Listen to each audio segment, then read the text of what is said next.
Olá, quarto ano, boa tarde a todos vocês. Espero que todo mundo esteja bem.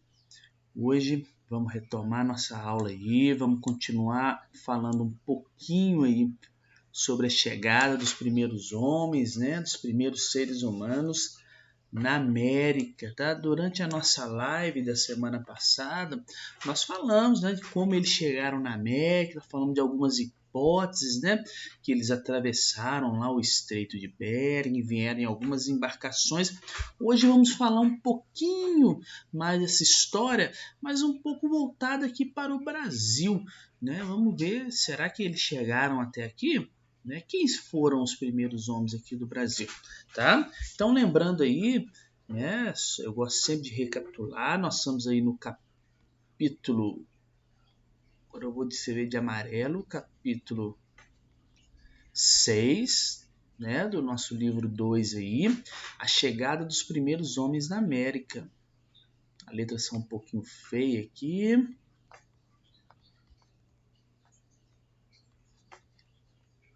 A chegada dos primeiros homens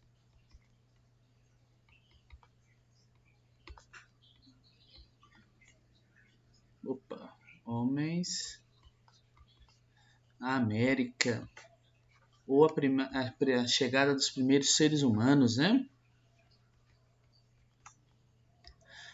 Pessoal, lembrando aí, tá? Antes de a gente iniciar, sempre de assinar a lista de presença, não esqueçam disso, tá? Qualquer coisa, as dúvidas vocês podem colocar aí na parte dos comentários dos vídeos, que eu sempre respondo vocês, ou vocês podem anotar para nós conversarmos na nossa próxima live. Tá bom?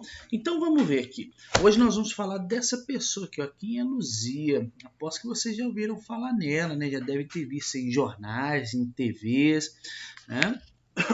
Vamos falar um pouquinho mais aqui.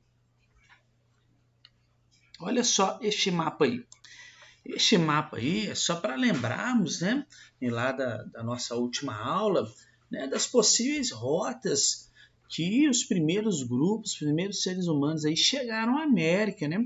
Eles podem ter vindo aí pelo Estreito de Bering, que nós falamos aqui, né? Quando nós tivemos as primeiras glaciações, o nível do mar estava um pouco mais baixo, né? Era mais fácil, um pouco mais fácil atravessar aqui da parte da Ásia, né? Aqui da Sibéria, onde fica aqui a Rússia, né? E portanto a Ásia aqui, para a América. Então eles saíram aqui da África.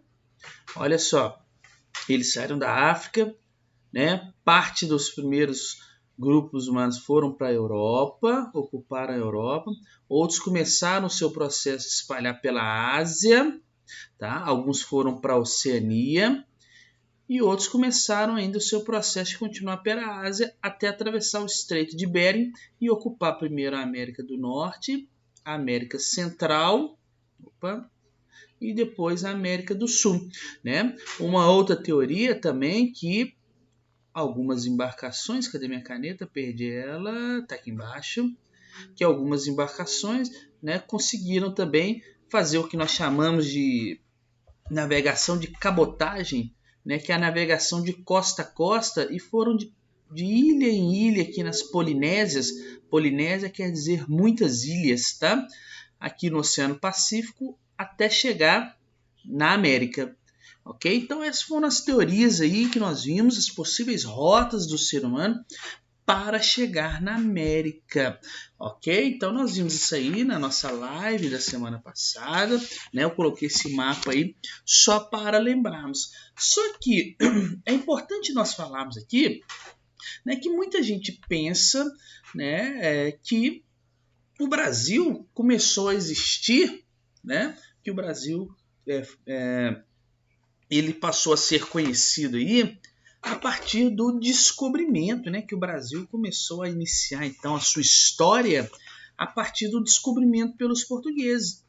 E na verdade não é, porque a história do Brasil, a história do nosso Brasilzão aqui, ela é muito mais antiga, ela não começou há 500 e poucos anos com os portugueses chegando aqui na América, tá?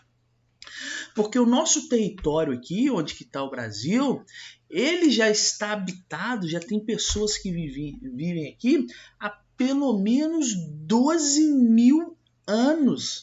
Olha quanto tempo. E os portugueses descobriram o Brasil. Descobriram, né? Vamos abrir aspas aí. O Brasil tem 500 e poucos anos só, né? Então, os primeiros seres humanos que viviam aqui no Brasil, né, no território que é o Brasil hoje, eles viviam aí no passado de coleta de alimentos, de caça, tá? Eles desenvolveram aqui também, em grande parte, a agricultura, tá? Eles não conheciam a escrita, né? Os primeiros grupos humanos que viviam aqui no território do Brasil.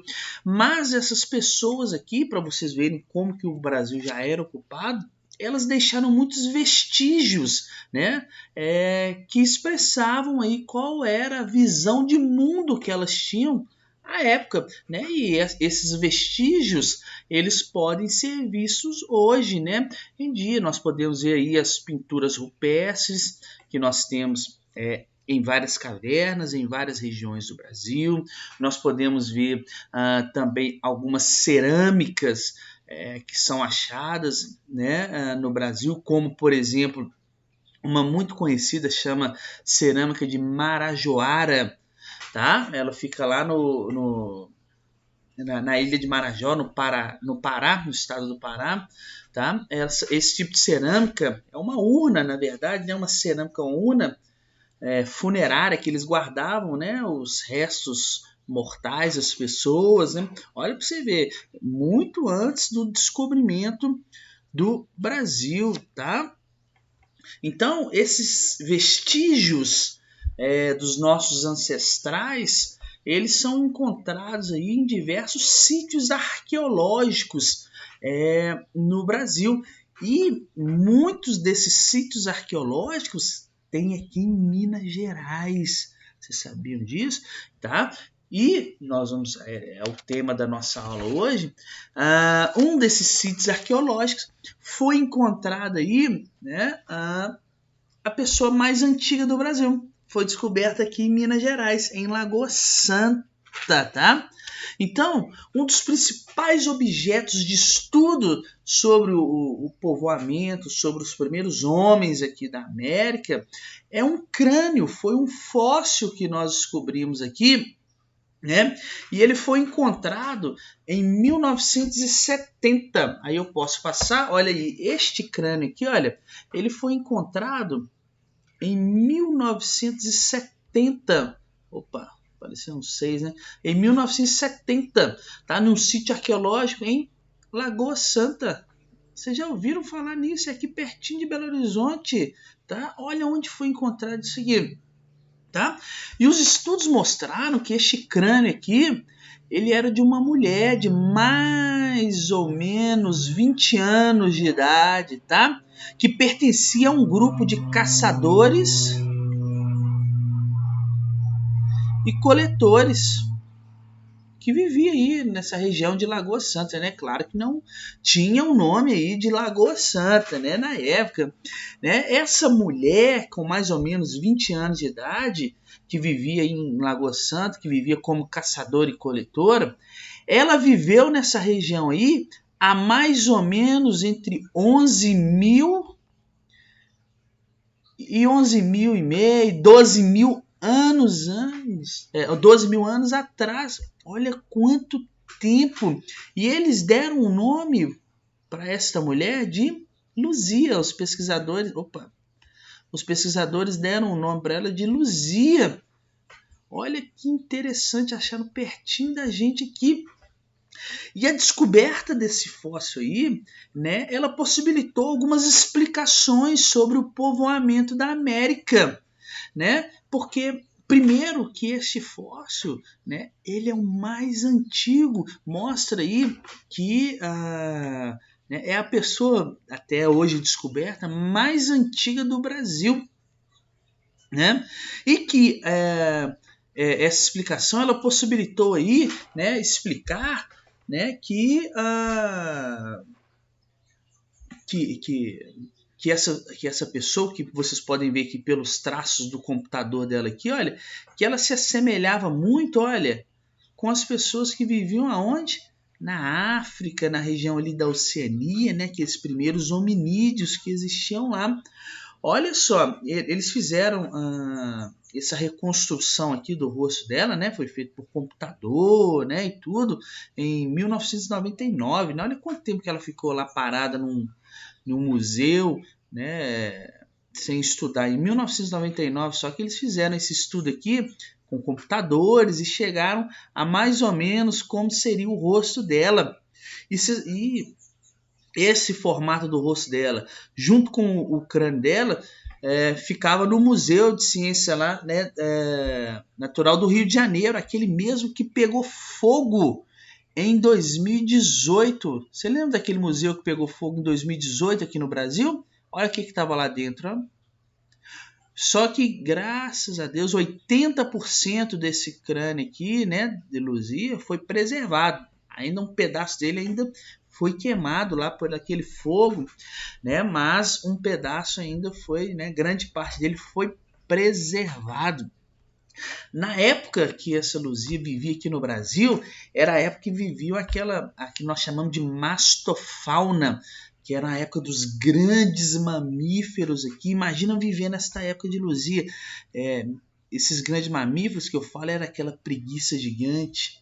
Preguiça gigante tinha a garra dela, a presa dela, só a unha dela tinha mais de 70 centímetros de tamanho. Imagina uma unha deste tamanho, né? Era a época que vivia o tigre-dente de sabre aqui. Você imagina você acordar e ter um tigre daquele, com um dente daquele tamanho do seu lado. Devia ser uma época muito perigosa, tanto que as pessoas viviam muito pouco nessa época, né? Olha só, eu até coloquei duas imagens aí, olha a preguiça gigante, né? Eles fizeram uma simulação, que olha o tamanho disso aqui, né? As pessoas viviam com isso aqui, né? Olha o tigre dente de sabre como que era, né? E eles viviam aqui no Brasil, né? Em Lagoa Santa, aqui na mesma época que Luzia, tá bom? Então eu vou colocar um pedacinho aqui de um documentário, né? De como esse pessoal vivia, de como eles descobriram a Luzia, só para vocês entenderem. Olha que legal aqui no Fantástico que passou, quer ver? Olha só. Vamos assistir junto aqui, é só um pedacinho que nós vamos assistir.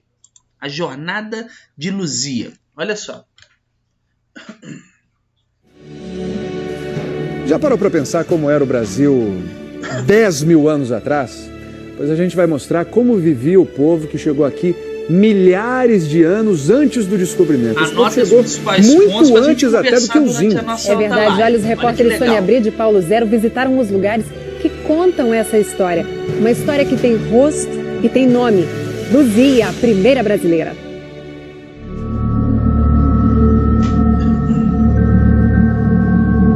Olha que história legal. Cavernas. Água e vento mudam essas formas lentamente.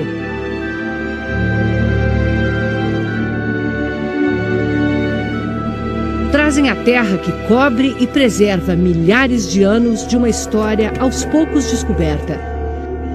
A chegada ao continente americano da espécie que conquistou o planeta, o Homo sapiens. Como a humanidade chegou até aqui, a milhares de quilômetros de onde a espécie surgiu na África? Caminhando, sem rumo definido. Seguia animais de caça, buscava frutas, raízes, fugia da seca ou do frio. E como não tinha cidades e nem lavouras, uma vez que avançava, também não tinha motivos para voltar para trás. Assim chegou até a América do Sul, a última fronteira da humanidade, na incrível jornada da vida.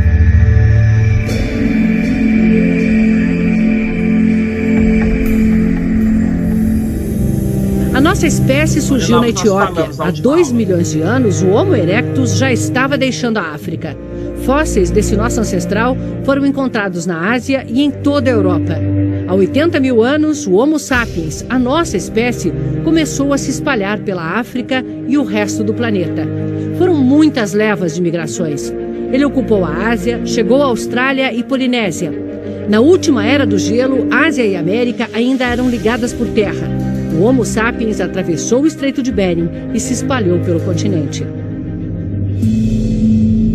Há 13 mil anos, já ocupava estas cavernas em Lagoa Santa, Minas Gerais, uma das maiores concentrações de fósseis humanos das Américas. A gente realmente está conseguindo ver as crianças, os jovens, os adultos, mulheres, homens, e ter uma noção de como esses grupos se comportavam como uma população. Um povo que tinha rituais. A maior prova está nos sepultamentos revelados sob a poeira milenar. Nós temos 2 esqueletos numa sepultura aparentemente dupla, em que há um indivíduo onde a cabeça estaria sob esse bloco de pedra, as costelas, as costas dele fazem essa curva, aqui estaria a bacia. Por que eles foram enterrados assim? Uma passagem para a vida após a morte? Ou uma homenagem dos vivos à vida que se foi? A região está cheia de mensagens deixadas por eles. Cenas de caça, da incrível variedade de animais que andava por aqui. Os vestígios que eles deixaram. O primeiro a registrar essas mensagens do passado foi um dinamarquês, Peter Lund, ainda na primeira metade do século XIX. Lund fez muitas descobertas reveladoras. A principal neste lugar, o Sumidouro, onde na época da seca o riacho some para dentro de uma caverna subterrânea que na estação das chuvas transborda formando um lago. Aqui, Peter Lund encontrou fósseis humanos junto com os de animais da chamada megafauna, bichos imensos que foram extintos há 10 mil anos, como a preguiça gigante, o tigre dente de sabre e o xenorrinotério, um parente do cavalo com nariz estranho. Um século e meio depois, nos anos 70, o professor André Proust era um jovem pesquisador da missão francesa que veio estudar a região. Quando nós estávamos escavando na parte de cima, ou seja, menos de 7.000 anos, nós encontramos várias pinturas enterradas. Foi o primeiro caso, acho que na América Latina, em todo caso no Brasil, que permitiu a gente ter uma comprovação de que pinturas, daquelas que a gente chama de rupestres, tinha vários milênios de existência. Olha que legal. Foram anos seguidos de pesquisa até juntar as provas de vida humana aqui há mais de 10 mil anos. Nesta fenda, eles encontraram ossos humanos espalhados. Primeiro, partes do corpo. No ano seguinte, o crânio. Ainda foi preciso um tempo para eles entenderem que pertenciam todos ao mesmo indivíduo. Uma mulher que morreu ou foi enterrada aqui há 13 mil anos. Essa mulher ficou conhecida como Luzia, a primeira brasileira. Só 20 anos depois, Luzia ganhou fama. O pesquisador Walter Neves, da USP, estudou o fóssil. Ela faz parte da primeira população humana que entrou no continente americano. Né? Ou seja, analisando o formato do crânio, as cavidades dos olhos, os dentes, Walter viu que Luzia era negroide, muito parecida com os aborígenes australianos e muito diferente dos índios que a gente conhece. Nós propusemos, então, no final dos anos 80, de que a América teria sido ocupada por 2 populações distintas. Segundo essa teoria, a população mais antiga, o povo de Luzia, teria atravessado o Estreito de Bering há 14 mil anos. E pelo Alasca foi descendo até chegar ao Brasil. Há 11 mil anos veio outra leva, a dos ancestrais dos índios atuais. A reconstrução artística deu um rosto para os primeiros brasileiros. Esses legal, são os traços de Luzia. Não sabemos que cor ela tinha ou qual o tipo de cabelo, mas podemos, com a ajuda da computação gráfica, imaginar.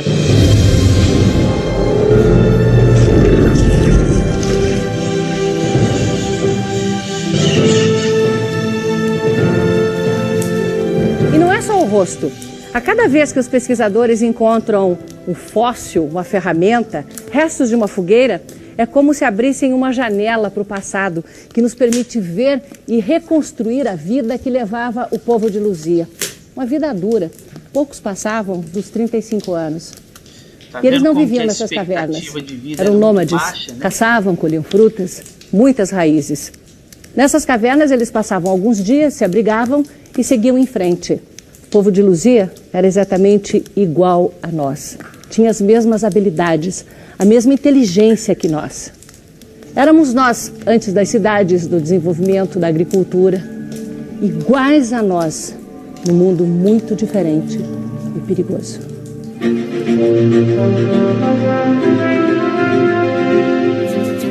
O mundo da megafauna.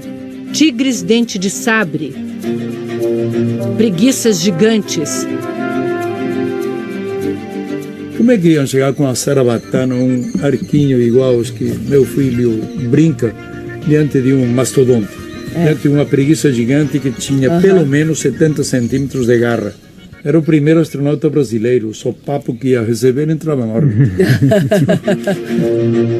O maior terror do povo de Luzia devia ser correr de um tigre dente de sabre. Por razões que nós não conseguimos explicar, eles não caçavam essa megafauna. Mas entre as 70 mil peças do Museu de Ciências Naturais de Belo Horizonte, o professor Cartelli tem provas de que eles não desperdiçavam a carne se encontrassem o bicho morto, um osso de preguiça gigante.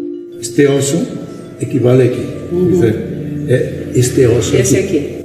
Aqui houve nitidamente um trabalho de arrancar aqui esses cortes. Neste sentido, a natureza não pode fazer isso. O que aconteceu com o povo de Luzia quando os outros chegaram? Em alguns pontos do Brasil, há indícios de que ele sobreviveu até o século XIX. Em alguns locais eles foram completamente substituídos, como por exemplo na costa brasileira, você não tem vestígio dessas populações, né? E em algumas regiões houve cruzamento entre essas duas levas. Mas seriam mesmo esses os primeiros brasileiros? Então, pessoal, é isso. Percebam como que a história do Brasil é muito mais antiga do que a gente tem ideia aí, né, com a chegada dos portugueses, né, e tudo. É muito legal essa questão da Luzia, principalmente por ela ter sido achada aqui, né, em Lagoa Santa, Minas Gerais, bem pertinho aqui de Belo Horizonte, né? Então espero que vocês tenham gostado, leiam as matrizes, leiam as páginas indicadas no livro, né, e façam as atividades. Até a próxima aula. Tchau para vocês.